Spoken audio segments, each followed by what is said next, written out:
Good to have you with us, and the president is to be congratulated, the administration and the national security team in particular, for taking out a man who was responsible for hundreds and hundreds of American lives being lost in Iraq and the spread of state-sponsored terrorism from Iran. Your thoughts tonight, the mood in the White House and within the administration? Well, certainly it's a great day for our country because of the president's decisive actions, thousands more lives, American lives and other lives will be saved. You know, this man, this terrorist, was brutal.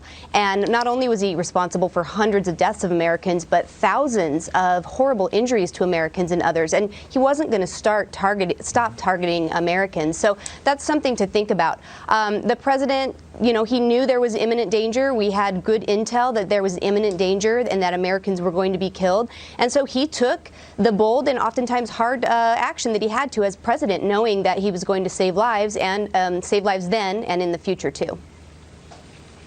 And to hear the Democrats, or at least many of them, tell it, this was an imposition on a stable world order in the Middle East that only President Trump seems to be able to affect. I mean, it's outrageous what I've heard today and in the course of the morning earlier from the Democratic leadership. It's as if they're completely unhinged.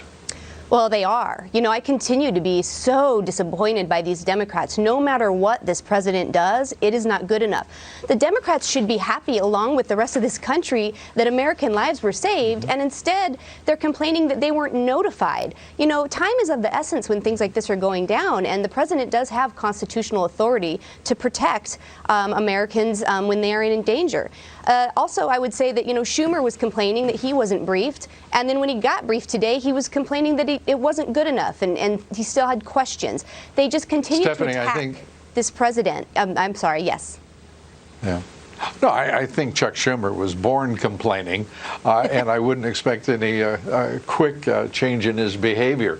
It is also, I think, a good case could be built. It would be utterly irrational of the Trump administration to brief the very people who are trying to unseat him, remove him from power, to overthrow his presidency, and who have done everything in their power to do so. I mean, I just can't understand why a neutral voice in this, say in the national media, isn't saying, what are the Democrats talking about?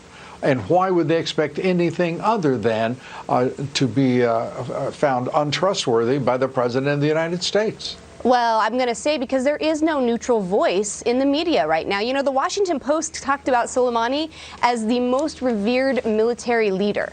Again, we're getting into, you know, he was a terrorist, he was a murderer. And I've been watching cable news today, it was like they were hoping for retaliation. You know, they're like scaring the American public for ratings. I don't understand why, again, the media and the Democrats aren't happy, along with the rest of this country, that our president took the bold action to kill a murderer. We should all be very proud today, and we should all be very happy that American lives were saved.